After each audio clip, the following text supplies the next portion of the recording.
আসসালামু আলাইকুম দাদু, নানু এবং আমার ছোট ছোট নাতিপুতি সকলকেই বলছি। আবার কেউ কেউ বড় আব্বাও হয়ে গেছে, ওই বড় আব্বা বড় আম্মা সকলকেই বলছি। আসলে একটা জিনিস আমি ফেসবুকে দিয়ে তোমাদের বোঝাই করে রেখেছি কয়েকটা পেজ। আমি যেটা বলতে চাই, আসলে আমি ভাবলাম যে একটু ভিডিও করি। এই যে এই বইটা আমি পেয়েছিলাম। আম, এটা একটা প্রশ্নপত্র। এটা হলো, আমরা বাংলাদেশে তো 6 মাস ছিলাম বিভিন্ন জায়গায়, যেমন ওই যে গ্রামগঞ্জ শহর বিভিন্ন জায়গায় ছিলাম। তো আনোয়ারের ছেলেদের পরীক্ষা হচ্ছিল। তো ওর একটা ছেলে এইটে পড়ে আর একটা মেয়ে পড়ে 7-এ। তো ওদের পরীক্ষা চলছিল, তো বাংলা পরীক্ষা দিনে আমি প্রশ্নপত্রটা নিলাম, নিয়ে প্রশ্নপত্র, এই যে প্রশ্নপত্রটা দেখতে দেখতে আমার এই যে শেষের দিকে এটা 2 পৃষ্ঠা 4 পৃষ্ঠার একটা প্রশ্ন। শেষের দিকে এই প্রশ্নটা আমার খেয়াল হলো। এখানে লেখা আছে, আন্তর্জাতিক খ্যাতি অর্জনকারী বাংলাদেশের বংশোদ্ভূত যুক্তরাষ্ট্রের নাগরিক সুবর্ণ আইজ্যাক বারী। তো এই ছেলেটাকে আমি চিনি, বিশেষ করে ইউটিউবে ফেসবুকে বিভিন্ন জায়গায় দেখেছি। ওরা থাকে নিউ ইয়র্কে। ওর বাবা ফিজিক্সের প্রফেসর, ফিজিক্স এবং ম্যাথ ওখানে প্রফেসর, নিউ ইয়র্কে এক সিটি কলেজের। তো ওখানে ও প্রফেসর। তো তখন থেকে আমি চিনি বা জানি ছেলেটাকে। আমি বললাম যে বাড়ির কথা এখানে আসলো এই প্রশ্নে, আমি দেখি তো প্রশ্নটা। তারপরে দেখলাম, তারপরে এই যে কোন গল্পের সাথে যেন তুলনা করেছে, এটা ওই যে আষাঢ়ের রাতে হালিমা খাতুনের গল্পটার সাথে তুলনা করেছে আর কি। তো আমি ভাবলাম যে দেখি জিনিসটা কি। গল্পটা পড়লাম, তারপর প্রশ্নটা পড়লাম, দিয়ে মনে হলো যে যে প্রশ্নটা করেছে, যে আমাদের যে শিক্ষক করেছেন, উনি বেশ দূরদর্শিতা আছে আর কি। কারণ একটা বর্তমান জিনিসের সাথে একটা কাল্পনিক জিনিসের তুলনা করেছে। আমি যেটা বলতে চাচ্ছি সেটা হলো, এই যে আষাঢ়ের এক রাতে যে এখানে একটা যে ছোট্ট ছেলে, ছোট্ট বাচ্চা আবু, এখানে এই গল্পের নায়ক হলো আবু, ছোট্ট ছেলে বা 10 বছর বয়স। তো ছেলেটা এখানে হালিমা খাতুন গল্পটা লিখেছে, গল্পটাতে সুন্দর করে তুলে ধরেছে ছেলেটার যে ইচ্ছা। এবং ছেলেটা কোত্থেকে শিখলো, ছেলেটা শিখলো ওর দাদু দাদু বা চাচা গল্প করতো যে বোয়াল মাছ, তারপরে চিতল মাছ, এগুলো তেলা পোকা খেতে ভালোবাসে। এবং ওই বড়শিতে মাছ ধরলে তেলাপোকা বা এটা যদি কিছু দেওয়া যায়, তেলাপোকা দিলে বোয়াল মাছ বা ইলিশ মাছ, এই যে সে জিনিসটা শুনে শুনে যে ক্যাচ করলো, এই যে অদ্ভুত তার ক্যাচ করার যে ক্যাপাবিলিটি, তার মনের যে একটা আগ্রহ, ইচ্ছা। তারপরে আমি যেটা বলতে চাচ্ছি যে মানুষের ইচ্ছা আর সাধনা, এই জিনিসটাই মানুষকে বড় করে, মানুষের জীবনের লক্ষ্যে নিয়ে যায়। ইচ্ছা আর সাধনা এই জিনিসটাই মানুষের জীবনের লক্ষ্যে নিয়ে যায়। এই যে বইটা সিম্পল একটা বই, ক্লাস 7-এর বই। এই যে বইটা, এই প্রশ্নপত্রটা আমি এখান থেকে নিয়ে আমি তোমাদেরকে এটাই দেখাতে চাচ্ছি। এই যে 2টো প্রশ্ন আমি দাগাই দিয়েছি, দুটো ওই আবু সম্বন্ধেই বলতেছে। তো সেটা হলো যে আবু হলো একটা কাল্পনিক চরিত্র, আর এই যে আইজ্যাক বারী, এই ছেলেটা হলো বাস্তব। এই নিউ ইয়র্কে থাকে। এই বিভিন্ন ছবি তোমরা দেখতে পাবে ফেসবুকে, হোয়াটসঅ্যাপ বা ওই যে ইউটিউবে, বিশেষ করে ইউটিউব আর তোমার ফেসবুকে পাবে এর ছবি। তো একটা কল্পনার চরিত্র আর একটা হলো বাস্তব। ছেলেটা একেবারে মিলে গেছে, কারণ ছেলেটাও ছোট থেকে ওর বাবার সাথে ওদের ম্যাথ ল্যাবে যেত, কলেজে যেত। ছোট থেকেই ওর আগ্রহ ছিল, ওর বাবাই নিয়ে যেত আগ্রহ করে। ওই ল্যাবগুলো দেখতো, ক্লাসে ম্যাথ করাতে দেখতো। এগুলো থেকে দেখতে দেখতে সে ম্যাথ শিখে ফেলেছে।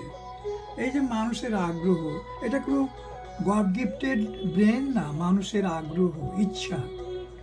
এই জিনিসটাই মানুষকে শীর্ষে নিয়ে যায়। তাদের ইচ্ছা, তাদের স্বপ্নের জগতে স্বপ্ন বাস্তবায়িত করে মানুষের ইচ্ছা আর আগ্রহ আর চেষ্টা। তো এই ছেলেটা আস্তে আস্তে ম্যাথ শিখতে শিখতে ও 10-12 বছরেই সব ম্যাথ শিখে ফেলেছে। ওরা আবার ম্যাথ করতে পারে, ইভেন কলেজ টলেজ ইউনিভার্সিটির ম্যাথ করতে পারে। তোমরা ডিটেলসে ওয়েবসাইটে গেলে ওর সম্বন্ধে বলবা, আমি সংক্ষেপে বলে নেই।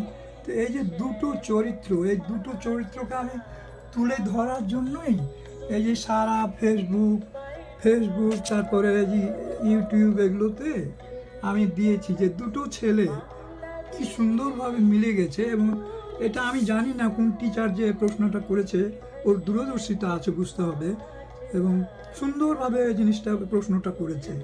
এই যে আন্তর্জাতিক খ্যাতিসম্পন্ন অনুচ্ছেদের সুবর্ণ আষাঢ়ের গল্প, সুবর্ণ আষাঢ়, এই যে দুটো প্রশ্ন দিয়েছে, ক খ এবং উপরেরটাও ক খ, একই গল্প থেকে এই প্রশ্নটা করা।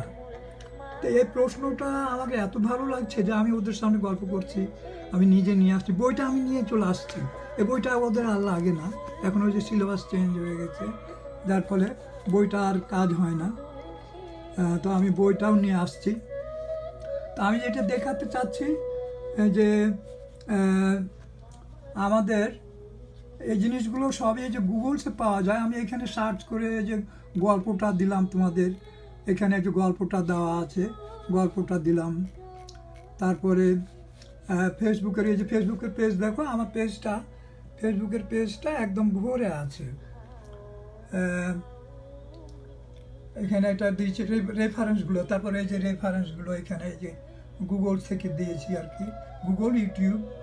তারপরে এই যে বইটার ছবি। আর এই যে আমি এখন এখানে জাস্ট টেলিফোনে সিম্পলিভাবে আমি কথা বলছি, রেকর্ড করছি। এই যে গোটা ফেসবুকটা আমি ভরে রেখেছি। এই কথাটা বোঝাতে চাচ্ছি যে মানুষের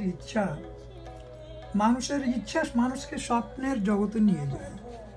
এই গল্পটা ভেতরে একদম পড়ে যে আবু এবং এই যে সুবর্ণ আইজাক বাড়ি ছেলেটা একেবারে মিলে গেছে, এটা আমি বলতে চাচ্ছি, এটাই তোমাদেরকে আমি বুঝাতে চাচ্ছি। এবং এই জিনিসটাই বারবার দিয়ে আমি বলতে চাই যে এই তুলনামূলক এই প্রশ্ন দুটো তোমরা দেখো, যে একটা বাস্তব আর একটা কাল্পনিক, অথচ কত সুন্দর মিলে গেছে।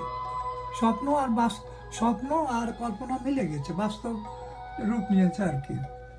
তো এটা আসলে এটা সাধনা, ইচ্ছা আর সাধনা, এগুলো মানুষ হতে হলে ইচ্ছা আর সাধনা এই দুটোই জিনিস লাগে আর কি। আমি এই জিনিসটাই বোঝাতে চাচ্ছি। তো আমি ভাবলাম যে একটু ভিডিও করে ওদের সাথে কথা বলে ভিডিওটা পাঠিয়ে দেব। আর এইখানে এটা সমস্ত দিয়ে ছোটো বাচ্চা কাচ্চা নিয়ে আমি আজকাল ডিল করি, ওদের সাথে কথা বলি, ওদেরকে উপদেশগুলো দিয়ে থাকি। তা আমি যেটা করতাম, আমি তো ছোটোতে ধরো যে আমার ইচ্ছা বা আমি তো ছোটো তো যে জিনিসটা ক্যাচ করতাম সেটা হলো, ছোটোতে তো আমি মনোযোগী ছিলাম না, যার ফলে আমি তো পিছিয়ে গেছি। লতিফ আমার ছোট, আমার উপরে চলে গেছে, কারণ আমি দেরিতে স্কুলে গেছি, যার ফলে আমি দেরিতে ভর্তি হয়েছি। তো একদম মনোযোগী ছিলাম না। তারপর ওটা 2-3-তে হঠাৎ করেই মনোযোগী হলাম। তারপর ওই যে মনোযোগী হলাম আর মনোযোগ ছোটে নাই। তারপরে আমি যে ধরো যে ক্লাস 6, 7, 8, 9 ম্যাট্রিক পর্যন্ত যে যে জিনিসগুলো থেকে শিখতাম, সেটা হলো বাংলা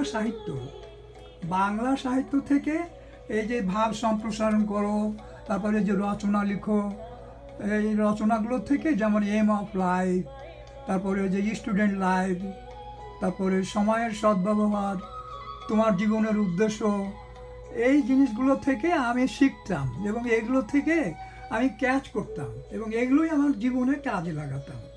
আমি বলতেছি না যে আমি খুব বড় একটা কিছু হয়েছি, কিন্তু কিছু না, একেবারে ধরো যে কুটাপাড়া পাড়াগাঁ থেকে একটা উঠে আসার ছেলে আমি, কিন্তু তখন শেখানোর কেউ ছিল না।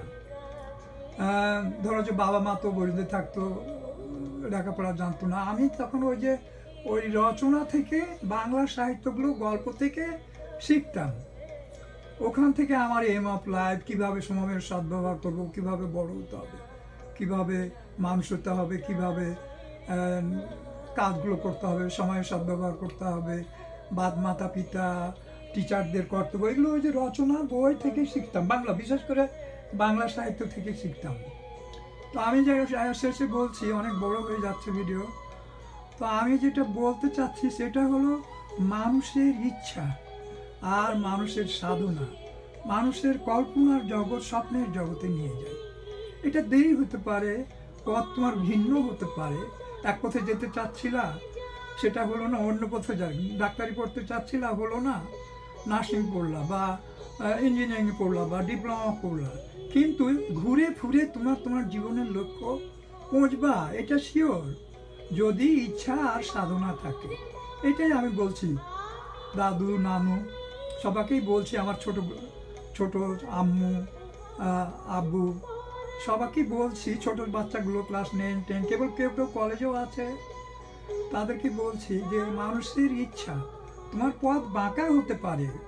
তুমি হয়তো লোয়ার সিঁড়ি দিয়ে উঠলা, মানে ডিপ্লোমা করে উঠলা বা নার্সিং করে উঠলা, কিন্তু তুমি যদি ধরে রাখো তোমার ইচ্ছা, একদিন না একদিন সেখানে পৌঁছবা, এটা শিওর। এই গল্পটাই আমি বাস্তবে তোমাদেরকে বলতে চাচ্ছিলাম, যে এই যে ছেলেটা, গল্পের ছেলেটা, আর এই যে আইজাক বাড়ি, একে তোমরা পাবা, ইউটিউবে ফেসবুকে দেখো, পাবা। তো এই যে মিলটা, এটা আমার খুব ভালো লাগছে, এটা আমি বারবার পাঠাই, হোয়াটসঅ্যাপে পাঠাই, ফেসবুকে পাঠাই। তো আমি ইতি করে দেই। আমি এখানে আমার টেবিলে বসে ল্যাপটপ নিয়ে, তারপরে এই যে একটা টিভি প্রোগ্রামে আমি ভাবলাম যে দাদুদের দেখাই সপ্তম শ্রেণীর এই যে বইটা, এই যে সপ্তম শ্রেণীর বাংলা, সপ্তম শ্রেণীর সব ইয়াগুলো এখানে ডিটেলস দেওয়া আছে। এটা এখান থেকে আমি এগুলো থেকে গল্পটাও তোমাদের পাঠিয়েছি। এই যে গুগল সার্চ করে আমি যে বিভিন্ন জিনিস বের করলাম গুগল সার্চ করে, তো এটা তোমাদেরকে পাঠালাম, আবার ওই যে রেকর্ড করে পাঠালাম। তো তোমরা আমাকে ওই একটাই কথা, যে পথ বাঁকা হতে পারে, পথ কোনো সময় স্মুথ হয় না, উঁচা নিচা, কিন্তু এক সময় না এক সময় তুমি পৌঁছবা, তোমার জীবনের লক্ষ্যে পৌঁছবা, এটা নিশ্চিত। তো ঠিক আছে, আল্লাহ হাফেজ, আসসালামু আলাইকুম, নানা, নানু, দাদু, আম্মু, আল্লাহ হাফেজ, আল্লাহ হাফেজ। অফ করে দিচ্ছি।